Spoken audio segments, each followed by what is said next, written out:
This is the Lone Crater YouTube. We hope this video helps. You'll start by preparing the phone, so do this now. Enable installation from unknown sources in settings. You need that permission to load non-play apps.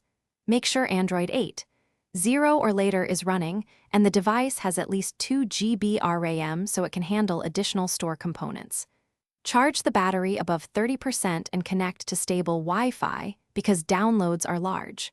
Once done, you're ready to fetch the helper apps that mimic Apple Store behavior on Android devices.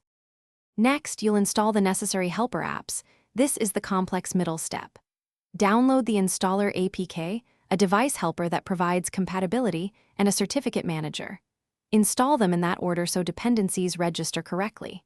When prompted, allow permissions like storage and network access.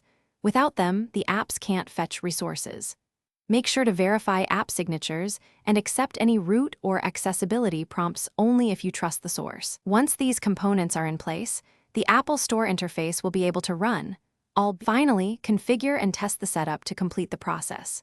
Open the helper app and sign in with your Apple ID or use guest mode if you prefer limited access. You'll see a simulated Apple Store shell. Test searching and initiating downloads and watch payment prompts. Do not enter sensitive data unless you're certain of security. If something fails, clear the app cache, reinstall the problematic APK, and recheck permissions. One key troubleshooting tip: revoke and regrant the unknown source permission if installs repeatedly fail. Thanks for watching. Consider subscribing if we helped you.